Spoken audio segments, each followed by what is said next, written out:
Van geçmişten günümüze birçok medeniyetin izlerini taşımaktadır. Birçok uygarlığa beşiklik yapmış, değişik dinlerden, değişik ulusların kavimler kapısı olan Van, her geçenden, her kalandan bir şeyler alarak oldukça zengin bir kültürel birikime ulaşmış. Bu çerçevede tarih öncesi devirlere ait kaya ve mağara resimleri önemli bir yer tutmaktadır. Van'ı yüksek bir medeniyet düzeyine ilk defa Urartular çıkarmıştır. Urartuların bırakmış olduğu tarihsel mekanı Van'da görmeniz mümkün. Van'ın doğal güzelliklerinden biri de gölüdür. Türkiye'nin en büyük göl olma özelliğine sahip olan Van Gölü, yöresel adıyla Van Denizi, önemli hikaye ve romanlara da konu olmuştur.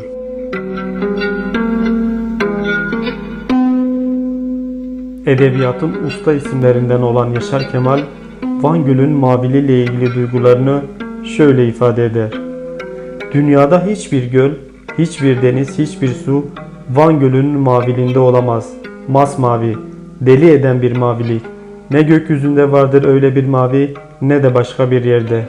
Bir tek mavi uyar bu maviye. Diyarbakır Ovası'ndaki çiçeklerin mavisi.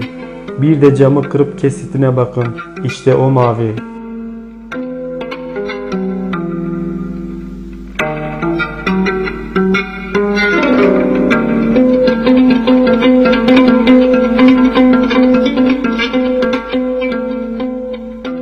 Van'ın tarihi hakkında şöyle söylemek mümkün. Yani Van'da bir tane mağara keşfedildi. Kızlar Mağarası deniyor. Oktay Belli bunu söylüyor. Kızlar Mağarası'nın prehistorik dönemlere ait olduğunu söylüyor. Prehistorik dönemlerde anaerkil dönemi yansıtan bir takım görüntüler var. Taşların üzerinde kırmızılaşmış artık ana modelleri var, resimleri var. Aslında bu modellere baktığın zaman Van'ın tarihinin ne kadar eski olduğu ortaya çıkıyor. Yani anaerkil dönemi de içine alan çok önemli bir yerleşim merkezi olarak çıkıyor karşımıza. Bunu nereden biliyoruz? Dediğim gibi işte o mağara resimlerinden çıkarıyoruz. Özellikle yukarı Mezopotamya'nın bir parçası olması, Zagrosların devamı olan Süphan ve Ağrı Dağı'na yakın olması, işte aralarında olması burayı önemli hale getiriyor. Şimdi Mezopotamya'nın toprakları verimli topraklar dedik. Toprağa ilk yerleşenler Güney Mezopotamya değil. Dikkatinizi çekmek istiyorum. Kuzey Mezopotamya'da yerleşim başladı. Şimdi bu Kuzey Mezopotamya'nın bir parçası da Van'dır. Denilebilir ki işte Van'da, Diyarbakır'da, Urfa'da başlayan şey aynı zamanda Van'da da başlıyor. Van Zagrosların devamıdır çünkü. Bu yüzden çok önemli bir memleket. Gerçekten başından beri daha işte ilk yerleşim yerlerinden biri olarak tarihe adını yazmış bir yerdir. Van ismini Urartular koyuyorlar. Bianili diyorlar. Biani yabancı anlamına geliyor. Bazı kaynaklar şöyle diyorlar Van ismi için. Büyük olasılıkla yabancı bir komutan var. Urartu ordusunda yabancı bir komutan, önemli bir komutan aynı zamanda. Kalede kalmıyor. Van'ın düzlüğünde kalıyor. Şimdiki bizim bildiğimiz Van şu anda Toprakkale'ye yakın bir yerde kalıyor. O yüzden Bianili'nin memleketi anlamında Biani diyorlar. O Biani zamanla Van'a dönüşüyor. İşte Van kelimesinin kaynağı haline geliyor. Urartular milattan önce 900 yıllarında kuruldu. 900 yıllarında kurulan bir memleket olduğu için gerçi çok da sayılmaz. Daha önce Huriler yaşadılar çünkü. Urartulardan çok önce yaşayan ve Van'ı ilk kuranlar Hurilerdir. Hurilere ait bazı eserler çıkıyor. Şu anda milattan önce 7000 yıllarına ait tandırlar çıkıyor karşımıza. Sit alanı yapılan bir yer var. Oradan çıkan bir tandır milattan önce 7000'leri endeksleniyor. 7000'leri gösteriyor. Bu yüzden Hurilerin memleketi diye geçer. Urartular Hurilerin çocuklarıdır aslında. Yani Benemal diyoruz. Alt evlerden birisidir. Yani soylarından işte belli bir şey geliyor, o bir soyu oluşturuyor. Urartu onların bir parçası. Urartular özellikle şeye çok önem vermişler. Tarıma çok büyük önem vermişler. Tarım kültürünün özellikle yerleşik hale geçtikten sonra tarım kültürüne verilen önem Urartuları sulama kanalları yapma durumuna getirmiştir. Birçok sulama kanalı görebiliyoruz. Onun dışında sulamanın olmadığı yerlerde zaten o kanallarla gelerek kanallardan nasıl su getiriyorlar? İşte daha önce gidip bir yerlerden suyu biriktiriyorlar. O su biriken su, barajlarda biriken sular kanallarla taşınıyor ve topraklar sulandırılıyor. Su bizim için gerçekten kültür olarak da çok önemlidir. Çünkü bizim evlerimizin hala genel ismi avahidir. Şimdi avahi ne demek? Sulak şey demek, sulak ev demek yani. Suyun kenarında yapılan evler anlamına geliyor avahi. Dolayısıyla ilk yerleşimle bağlantısı olduğunu düşünüyorum ben bunun. Şimdi bağlantı nedir? İlk yerleşimle bağlantı avahi kelimesinin suyun kenarında yapılan ev anlamına gelmesidir. Doğal olarak işte avahi, su kenarı vesaire tabii Kürtlerin o eskiden beri gelen bu su merakı, toprak merakı Urartulara da geçmiştir. Ve bununla ilgili çabaları vardır Urartular. İşte sulama kanalları oluşturmak, tarıma önem vermek, özellikle bu tarım suları, özellikle tarımsal bu suları korumak için kaleler yapmak. Mesela mirav kaleler diyoruz biz ona Kürtçe. Gelin miravan. Özellikle nedir? İşte suların korunması için yapılmış kaleler var. Bunu işte Erciş'te görüyoruz. Salman Ağa'da böyle bir yer var. Aynı zamanda Deliçay'ın korunması için birkaç tane kale var onun etrafında. Aynı zamanda burada işte Şamran kanalının 50 kilometreden getirildiğini biz biliyoruz. Yani çok önem vermişler gerçekten. Bu anlamda Urartuların savaştan çok barışçıl bir memleket olduğunu söylemek mümkün.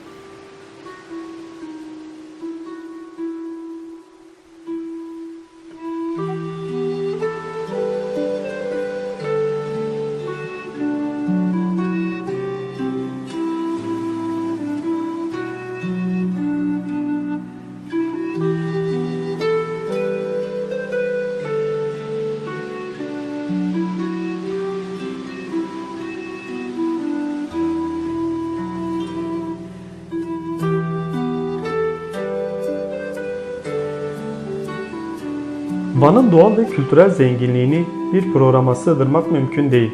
Bu güzelliklerden bir tanesi de Süphan Dağı'dır. Her ne kadar Patnos, Malazgirt, Ahlat ve Adilceva sınırları içerisinde yer alsa da Amik Kalesi'nden Süphan'ı izlemek çok keyifli.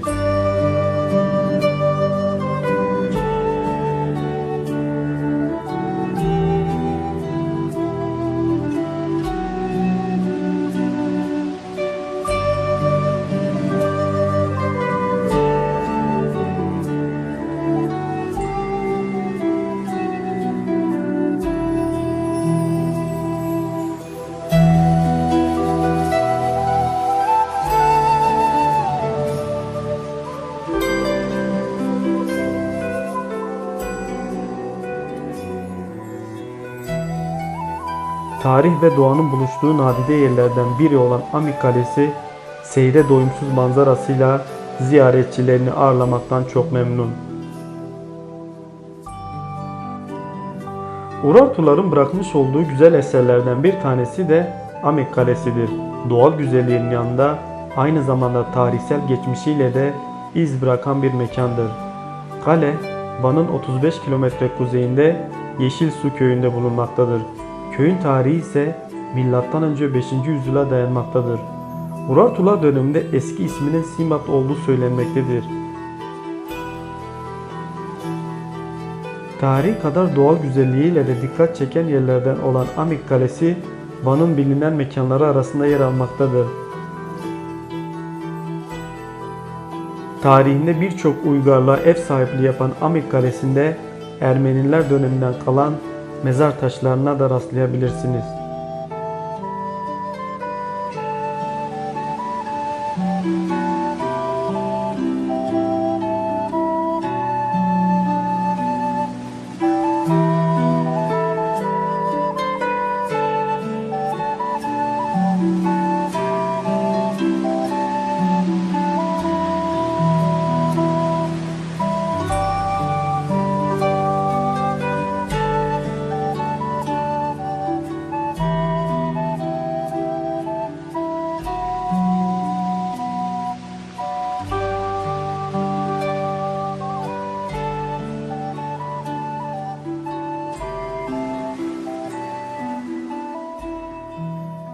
Ya manzara açısından dünyanın belki de sayılı yerlerinden birisi, öyle demek gerekiyor. Çünkü bir tarafında bütün haşmetiyle Van Gölü dururken bir tarafında bütün haşmetiyle kalenin kendisi duruyor. Kale gerçekten çok yüksek bir yer. Şimdi çıkıp bakacağız, zaten oradan çekimleri yapacağız. O kalenin gerçekten ne kadar yüksekte olduğunu görmek için gelip görmek gerekiyor. Yani oradan bakmak gerekiyor. Öyle çıkmak herkesin harcı da değil. Yani o haşmeti derken onu kastediyorum. Kendisi bir mimari harikadır. Gerçekten su kenarına kadar indirilen merdivenler ve onların yer altından tünellerle indirilmesi önemli bir özelliktir.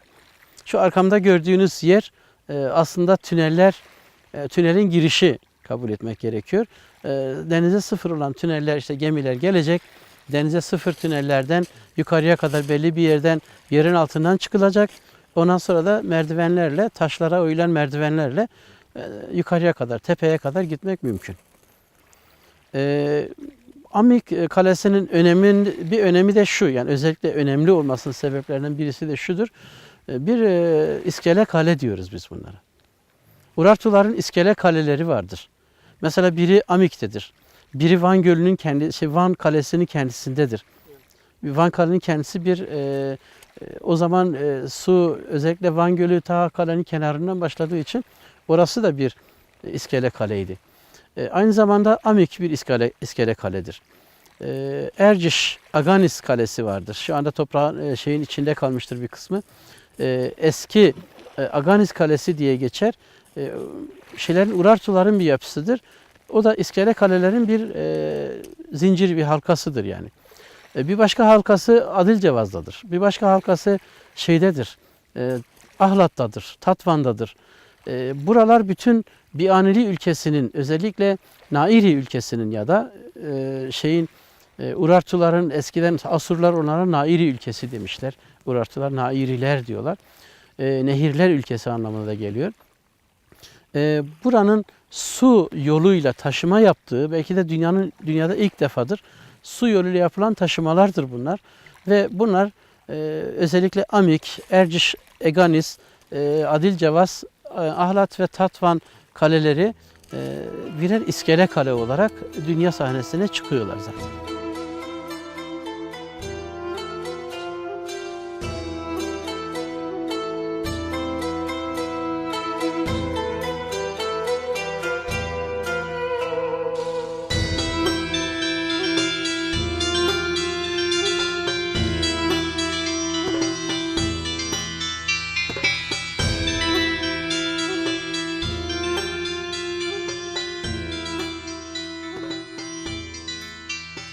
Urartular döneminden kalan bu görkemli kale aynı zamanda döneminin önemli ticaret merkezlerinden biriydi. Bazı kaynaklarda kalenin iskele olduğu söylenmektedir. Amik Kalesi, Doğu Roma İmparatorluğu'na bağlı bir general tarafından 873 yılında surları yeniden onarılıp yenileri eklenerek bugünkü halini aldığı belirtiliyor. Daha sonralarda Amik Kalesi, Harzemşah ve Büyük Selçuklu topraklarına girmiştir.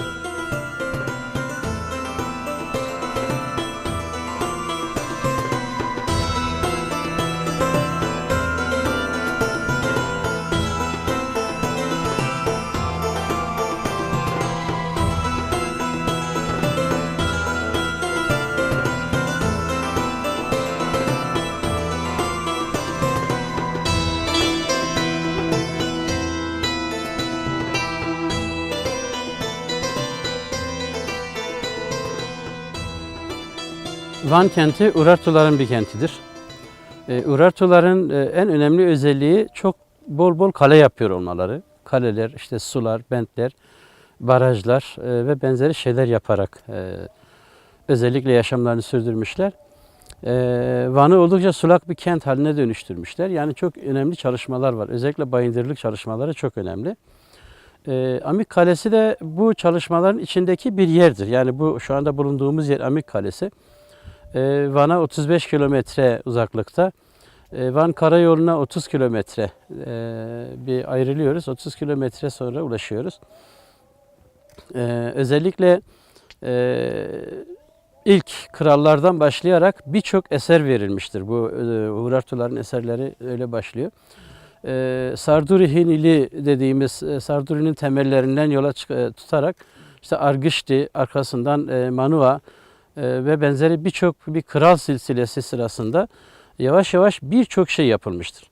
İşte Amik Kalesi de özellikle ticaret yollarının açılması açısından önemli bir merkez. Bu merkez Manua ile başlar, Sarduri ile Argışti ile devam eden bir merkezdir. Genellikle buradan karayollarıyla ulaşım çok fazla iyi olmadığı için diyelim ki işte 110-120 kilometre kadar gidip Erciş'e ulaşacağına, gidip oradan işte Ahlat, Adilcevaz, Tatvan gibi yerlere ulaşacağına su yolunu kullanmayı daha uygun bulmuşlar. O yüzden birkaç tane nokta keşfetmişler. Yani su yolu ile ilgili noktalar var. Bu noktalardan birisi Amik'tir. 4 tane noktayla bağlıdır Amik. Özellikle Erciş Kalesi, Eganis dediğimiz bir kale var. Erciş Kalesi'ne, iskelesine bağlı. Öte yandan Adilcevaz, Ahlat ve Tatvan iskelelerine sürekli su yoluyla bağlanan bir yerdir burası.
Buradan ticaret yapılır genellikle. İşte buğday ticareti yapılır.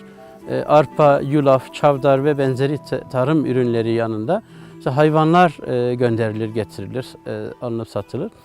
Onun dışında bir de şeyler vardır, taşlar vardır. Endezit dediğimiz taşlar.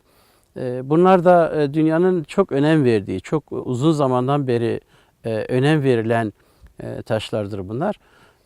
Bu taşların su yoluyla ticareti de yapılmıştır. Yani Urartular kendi kalelerini, kendi şeylerini işte yerleşim yerlerini birbirlerine bağlayabilmek için en iyi yolun su yolu olduğunu düşünmüş. Su yolu üzerine bazı iskele kaleler inşa etmişler.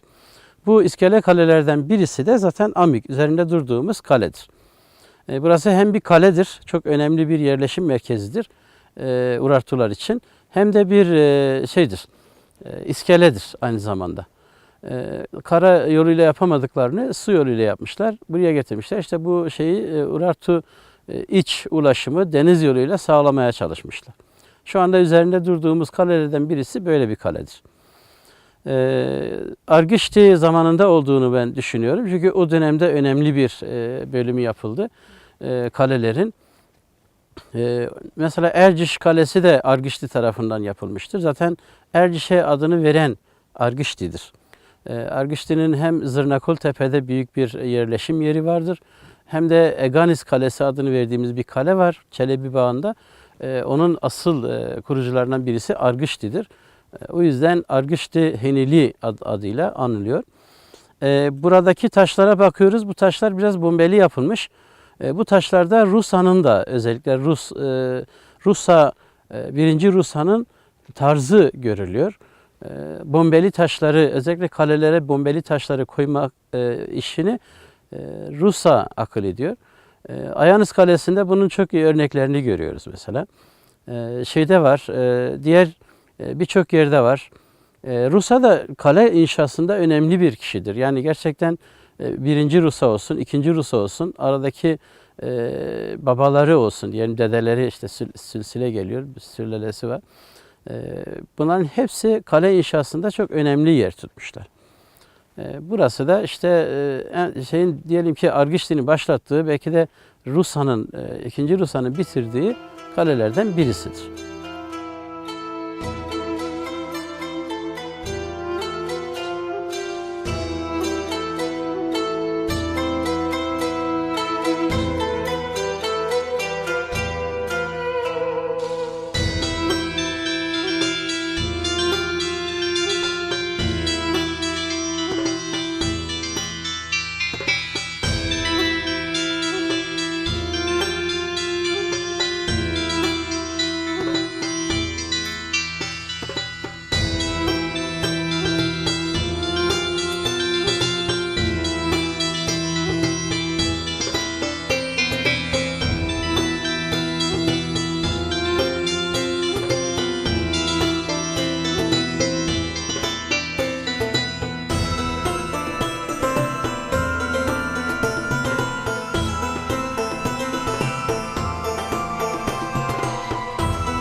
Şu anda üzerinde durduğum yer Urartuların kaleye giriş kapısı dediğimiz yer, yani giriş yolu.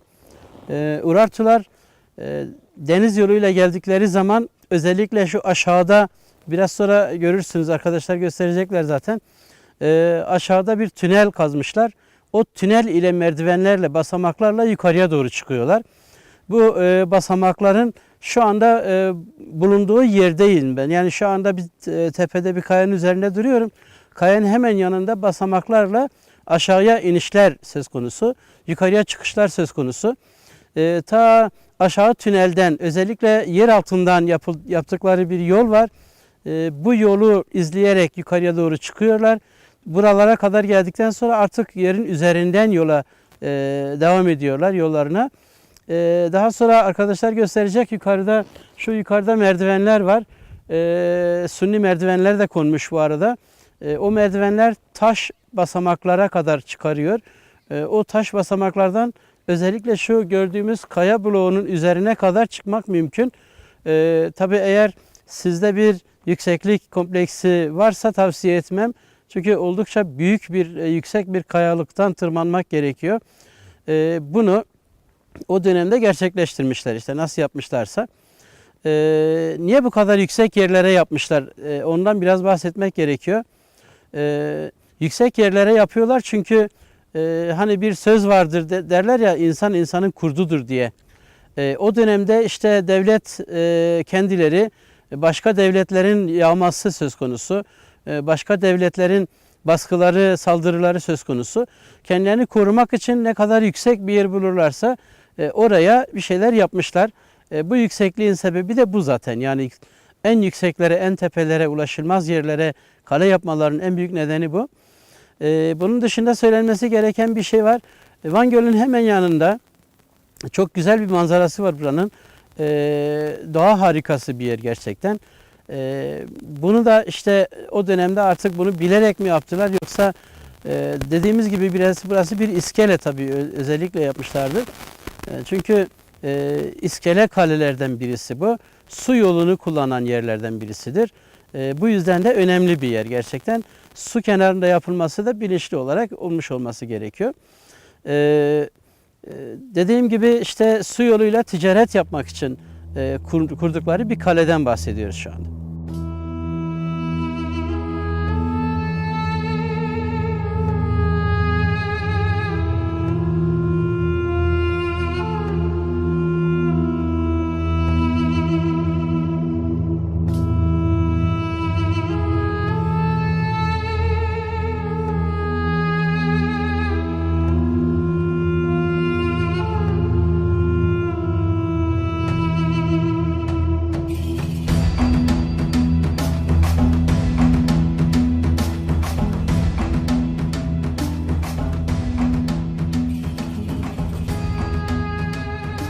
Tarihi yapıları hayal gücünüzün zenginliğine göre şekillendirmek, Van Gölü ile bütünleşmek, Süphan Dağı'nı hissetmek için Amik Kalesi listenizde olsun.